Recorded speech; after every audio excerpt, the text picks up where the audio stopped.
अस्सलाम वालेकुम नाज़रीन, आसवास होम कुकिंग में आपको वेलकम करती हूँ।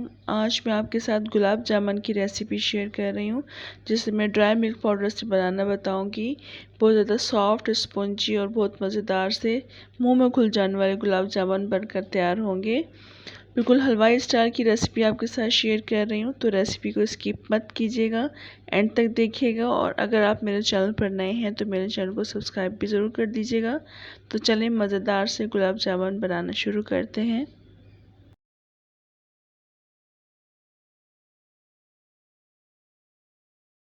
गुलाब जामुन बनाने के लिए हम सबसे पहले शीरा तैयार कर लेंगे। एक कढ़ाई में मैं 2 कप चीनी शामिल करूँगी।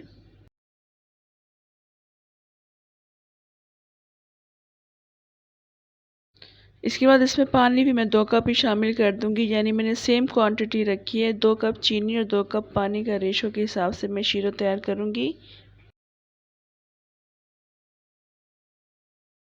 इसके बाद इसमें हरी इलायची शामिल कर देंगे, 3 अदद, जिनको मैंने खोलकर शामिल कर दिया। इस वक्त फ्लेम ऑन कर देंगे। फ्लेम ऑन करने के बाद बस चम्मच चला लेंगे और चीनी को हमने इसमें हल कर लेना है। बस चीनी को हमने इसमें मेल्ट करना है। चीनी के मेल्ट हो जाने के बाद पानी के बॉयल आने का वेट करेंगे। जिस वक्त पानी में बॉयल आ जाएगा तो उसके बाद इसको तकरीबन 4 से 5 मिनट मज़ीद कुक करेंगे, क्योंकि हमने इसमें 1 तार या 2 तार का शीरा नहीं बनाना, इसको हमने पतला ही रखना होगा। तो बॉयल आने के बाद 4 से 5 मिनट के लिए कुक करेंगे। उसके बाद जब कुक हो जाएगा कवर करके रख देंगे, फ्लेम ऑफ कर देंगे। अब हम गुलाब जामुन की तरफ आ जाते हैं। मैं 1 कप भर के ले रही हूँ ड्राई मिल्क पाउडर का। साथ ही साथ इसमें 1 टेबल स्पून ही मैदा शामिल कर देंगे। इसके बाद इसमें 2 पिंचेस के बराबर बेकिंग पाउडर ऐड कर देंगे। बेकिंग सोडा बिल्कुल मत यूज़ कीजिएगा। और 1/4 टीस्पून के बराबर इसमें हरी इलायची का हम पाउडर शामिल कर देंगे और 1 टेबल स्पून इसमें घी शामिल करेंगे।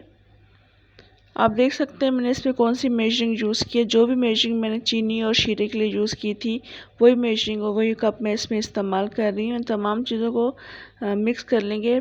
सबसे पहले अच्छी तरह से इसको घी के साथ मिक्स करना है हमने।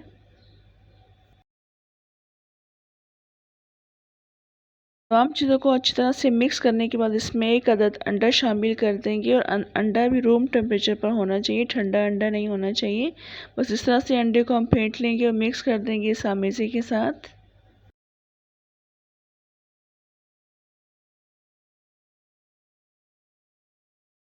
स्पैचुला से मिक्स करने के बाद इसका हाथ का इस्तेमाल करेंगे। चम्मच मैंने निकाल दिया था।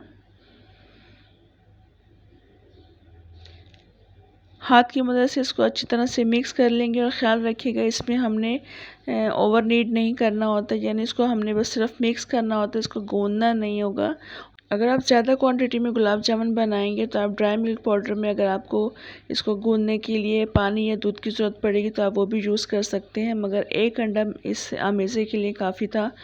अब इसको हम फ्रीज़र में रख देंगे तकरीबन 10 मिनट के लिए या 15 मिनट के लिए फ्रीज़र में रख देंगे, क्योंकि ये स्टिकी हो रहा है तो इसका थोड़ा सा ये फ्रीज़र में रखने की वजह से थोड़ा सा हार्ड हो जाएगा। उसके बाद फिर हम इसके गुलाब जामुन बनाएंगे।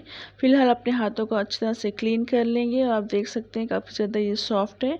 मेरे हाथ इस वक्त गीले थे, इसलिए मेरे हाथों पर चिपक नहीं रहा था। तो बस इस तरह से सॉफ्ट डो बनाने के बाद फ्रीज़र में रख देंगे 10 मिनट के लिए। अब इसको मैंने फ्रीज़र से निकाल लिया है। 10 मिनट गुजर चुके हैं और ये मज़ीद काफ़ी ज़्यादा हार्ड हो चुका है। बस इस तरह से हमने इसको करना है।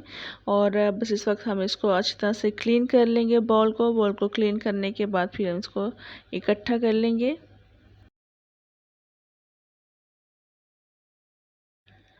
ये देख ले, बस इस तरह से हमने बॉल को साफ़ कर लेना है, डो को इकट्ठा कर लेना है और हाथ पर हम इसको ले लेंगे। और हाथ पर लेने के बाद उसको हम लंबाई की शेप दे देंगे, क्योंकि हमने इसमें से गुलाब जामुन निकालने हैं। जिस साइज़ के भी आपको गुलाब जामुन पसंद है उस हिसाब से हम बॉल्स बना लेंगे। छोटा या बड़ा साइज़ आप खुद अपनी मर्ज़ी के हिसाब से रख सकते हैं। मैं छोटे साइज़ के गुलाब जामुन बना रही हूँ, क्योंकि जब ये शीरे में पकते हैं और जब ऑयल में फ्राई किए जाते हैं तो मज़ीद ये फूल जाते हैं। बस छोटे साइज़ के मैंने इस तरह से गुलाब जामुन निकाल लिए थे। तमाम हम इस तरह से बना लेंगे।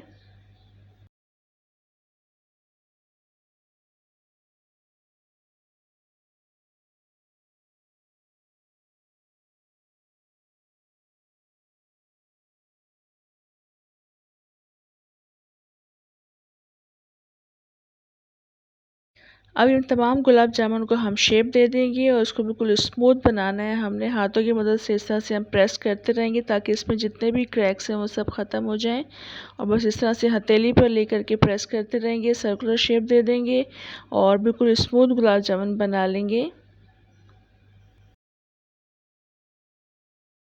ये देखिए इसमें बिल्कुल भी क्रैक्स नहीं है। तमाम गुलाब जामुन हम इस तरह से स्मूथ कर लेंगे। और अगर गुलाब जामुन बनाते वक्त आपको लग रहा हो ये स्टिकी हो रहे हैं तो हाथ में थोड़ा सा घी या ऑयल लगाकर इसको चिकना कर लीजिएगा और बिल्कुल स्मूथ बना लीजिएगा। तमाम गुलाब जामुन बस इस तरह से बना लेंगे। ये देखिए बिल्कुल भी इसमें क्रैक्स नहीं है। तमाम गुलाब जामुन मैंने इस तरह से बना लिए थे और दोबारा से मैंने इनको हाथ पर थोड़ा सा घी लगा करके थोड़ा सा चिकना कर लिया था और शाइनी हो गए। आप देख सकते हैं मेरे हाथ इस वक्त चिकने हो रहे हैं। घी के साथ मैंने इनको इस तरह से स्मूथ कर लिया है। तमाम गुलाब जामुन बनाने के बाद उसको अब हम फ्राई करेंगे। ऑयल मैंने पहले से गरम करने के लिए रख दिया था और बिल्कुल हल्की आंच पर इसको हम गरम करेंगे। बिल्कुल तेज़ आंच पर नहीं करना है क्योंकि फिर तमाम गुलाब जामुन जल जाएंगे। छोटा सा एक मैंने गुलाब जामुन डालकर देखा था, अब देख लें खुद ही फ्लोट होकर ऊपर आ गया। इट मीन्स कि बिल्कुल परफेक्ट है इसका टेम्परेचर। तो इस वक्त हम इसमें तमाम गुलाब जामुन डाल देंगे। एक एक करके हाथों पर लेकर के दोबारा से गोल करके हम इसको ऑयल में ऐड कर देंगे। 1 लीटर मैंने इसमें ऑयल शामिल किया कढ़ाई में। मेरी कढ़ाई चूँकि ज़्यादा फैली हुई है इस वजह से इसमें ये डिप नहीं हो रहे हैं। तो जो भी गुलाब जामुन इसमें पकते रहेंगे वो खुद ही से फ्लोट होंगे और आप देख लें खुद ही से टर्न हो रहे हैं और ये देख लें आप फ्लोट हो रहे हैं।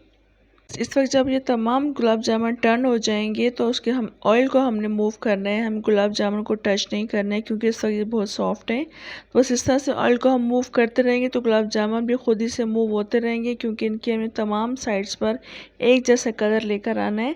इस वक्त ये थोड़े से हार्ड हो गए थे तो मैंने फ्लेम थोड़ा सा तेज़ कर दिया था। तो आप देख लो थोड़ा सा इसमें कलर आ चुका है। जिस तरह का कलर आपको रिक्वायर्ड हो आप उस तरह से गुलाब जामुन को कलर दे दीजिएगा। इस वक्त भी आप देख सकते हैं थोड़े से मज़ीद ये हार्ड हो चुके हैं और कलर भी इसमें ज़्यादा आ चुका है, मगर इससे ज़्यादा मैंने इनको डार्क कलर दिया था। गुलाब जामुन के ऊपर भी हम इस तरह से चम्मच को मूव कर सकते हैं ताकि ये सब तरफ से इक्वली कलर इस पर आ जाए। तो जो भी कलर रिक्वायर्ड होगा, मुझे ये वाला कलर रिक्वायर्ड था तो मैंने इसको यहाँ से निकाल लिया था और आप देख सकते हैं बिल्कुल इनमें क्रैक्स नहीं हैं, बहुत ज़्यादा स्मूथ ये बनकर तैयार हुए हैं। और इनको आप जिस वक्त आप निकालेंगे उस वक्त ऑयल से तो फ़ौरन ही आपने इसको शीरे में ऐड कर देना क्योंकि जैसे ही हम इसमें गरम गरम ऐड करेंगे शीरा बहुत जल्दी एब्जॉर्ब कर लेते हैं। तो तमाम हमने इसमें ऐड कर दिए थे शीरे में और बहुत ज़्यादा गर्म होने की वजह से भी मज़ीद इसमें कलर आ जाता है। तो आपको जिस तरह से कलर रिक्वायर्ड हो उस हिसाब से आप कलर दे दीजिएगा क्योंकि ये निकालने के बाद भी ऑयल से निकालने के बाद भी पकते रहते हैं और काफ़ी ज़्यादा इसमें कलर आ जाता है। तो अब उसके बाद इसको हम डिश आउट करेंगे। इन्होंने काफ़ी ज़्यादा शीरा इस वक्त एब्जॉर्ब कर लिया है। बहुत ज़्यादा सॉफ्ट स्पंजी और मज़ेदार से गुलाब जामुन बनकर तैयार हुए हैं। थोड़ा सा शीरा हम इसको मज़ीद ऐड कर देंगे सर्विंग के टाइम पर। और थोड़े से ड्राई फ्रूट्स भी मैंने इसमें डाल दिए थे। ये बादाम मैंने इसमें क्रश करके डाले हैं। आप कोई सा भी ड्राई फ्रूट ऐड कर लीजिएगा। मैं आपको तोड़कर भी दिखा देती हूँ, आप देख लीजिएगा इसका टेक्स्चर किस तरह का है। ये बहुत ज़्यादा सॉफ्ट स्पंजी और मुँह में घुल जाने वाले गुलाब जामुन बनकर तैयार हुए थे। रेसिपी को ट्राई ज़रूर कीजिएगा और अपना फीडबैक भी दीजिएगा और कॉमेंट से बताइएगा रेसिपी आपको कैसी लगी। और मेरे चैनल पर अगर आप नए हैं तो मेरे चैनल को सब्सक्राइब भी ज़रूर कर लीजिएगा। इंशाल्लाह नेक्स्ट मज़ेदार सी रेसिपी के साथ दोबारा आऊँगी। तब तक के लिए इजाज़त दें। अल्लाह हाफ़िज़।